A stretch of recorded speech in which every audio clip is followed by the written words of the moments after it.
Hello everyone, welcome back to our channel Education House 24/7. Today we will discuss about the topic speaking.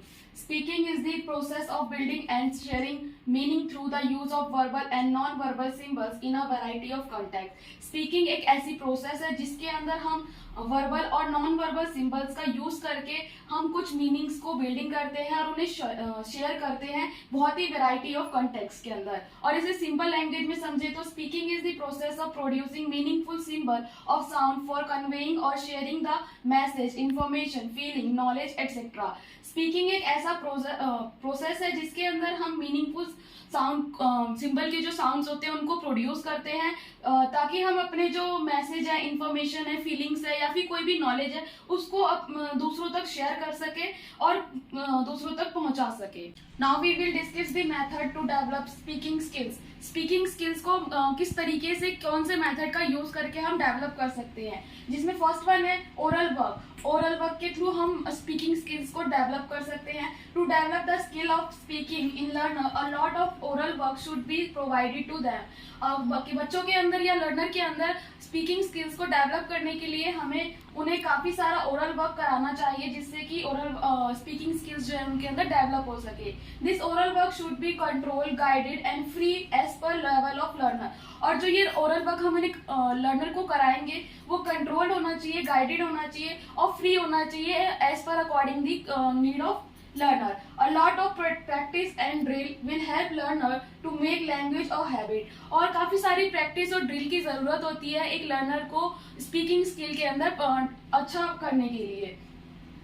For this various audio visual add can also be use. और oral work के through हम speaking skill को अच्छा करने के लिए audio visual add की भी यूज की सहायता ले सकते हैं जिससे कि हमारी स्पीकिंग स्किल्स जो है वो अच्छी हो जाएगी।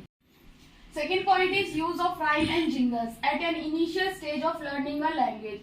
लैंग्वेज को सीखने की जो इनिशियल स्टेज होता है उस टाइम पे use of rhyme and jingle is carried out to get practice in certain peculiar sound and difficult sound. तो जो यूज राइम्स और जिंगल का यूज करते हैं उस टाइम पे जिससे जो कुछ साउंड्स होते हैं पेकुलियर साउंड्स या फिर कुछ डिफिकल्ट साउंड्स होते हैं उनकी प्रैक्टिस जो है वो काफी अच्छी हो जाती है जिंगल्स और राइम्स की वजह से। Another good point in this method is that it is an interesting and enjoyable way of learning a language.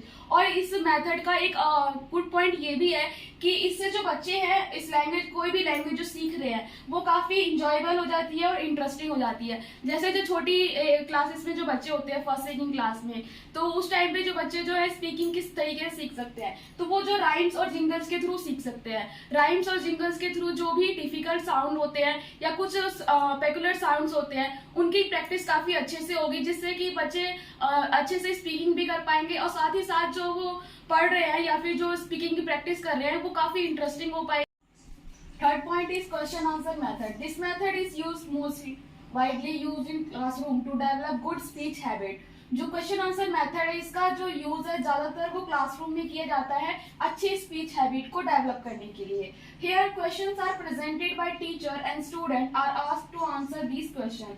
और यहाँ पर जो क्वेश्चंस है वो टीचर्स के द्वारा प्रेजेंट किए जाते हैं और स्टूडेंट से कहा जाता है कि उनके आंसर्स दे। It gives a lot of practice to learner. और ये जो है क्वेश्चन आंसर मेथड है इसे लर्नर्स जो है उनकी काफी ज्यादा प्रैक्टिस होती है। Questions and answer may be between one student and other students. और जो क्वेश्चन और आंसर्स है ये एक बच्चे के बीच में भी हो सकता है या फिर ज्यादा बच्चों के साथ भी हो सकता है। Fourth point is role play. To develop good speaking skill, different roles are assigned to different students. Fourth point है रोल प्ले। इसमें हम बच्चों को अलग अलग रोल्स दिए जाते हैं बच्चों को ताकि उनकी जो स्पीकिंग स्किल्स है उसको डेवलप कर सके। Each student has to play a role और इसमें हर एक बच्चा जो है एक रोल प्ले करता है। Students find it interesting method because it provides them an escape from normal classroom environment. और जो बच्चे होते हैं वो इस मेथड को रोल प्ले को काफी इंटरेस्टिंग मानते हैं और उनको काफी इंजॉयबल भी लगता है क्योंकि उन्हें एक नॉर्मल क्लासरूम के इन्वायरमेंट से अलग जाके कुछ करने का मौका मिलता है। Fifth point is narrating a story. Speaking skills को डेवलप करने के लिए जो मेथड है वो है narrating a story. Student are provided with an outline of a story. इसके अंदर स्टूडेंट्स को कुछ स्टोरीज की आउटलाइन दी जाएगी and they are asked to complete it by adding sentences in oral form. और उनसे कहा जाएगा कि उन्हें कुछ सेंटेंसेस को ऐड करके ओरल फॉर्म में उसका स्टोरी को कंप्लीट करें। Oral work help in developing speaking skills as well as improve comprehension ability of the students. जो ये ओरल वर्क है इससे बच्चों की जो स्पीकिंग स्किल्स है वो डेवलप होगी और साथ ही साथ उनकी जो कॉम्प्रिहेंशन एबिलिटी है वो भी इम्प्रूव होगी। It also remove fear and hesitation among learner. और जैसे जैसे उनकी जो ये कॉम्प्रिहेंशन एबिलिटी है ये इम्प्रूव होगी और स्पीकिंग स्किल्स जो डेवलप होगी तो उससे बच्चों के अंदर जो भी फियर या हेजिटेशन है वो बिल्कुल ही खत्म हो जाएगी। 6th point is dramatization. This technique teaches learner to transfer information from written form of language to speech form.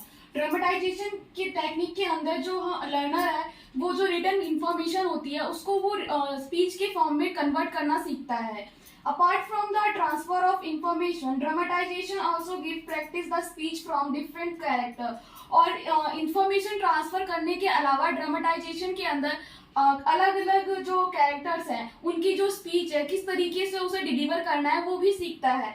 It also help learner to bring emotion in their speech. और साथ ही साथ ड्रामेटाइजेशन की हेल्प से जो learner होता है वो किसी जो भी स्पीच वो दे रहा है उसके अंदर किस तरीके से इमोशंस को लाया जाए, उसके अंदर किस तरीके से किस कैरेक्टर के अंदर कौन सा इमोशन लाना है और किस तरीके से उसे प्रेजेंट करना है वो भी सीख पाता है।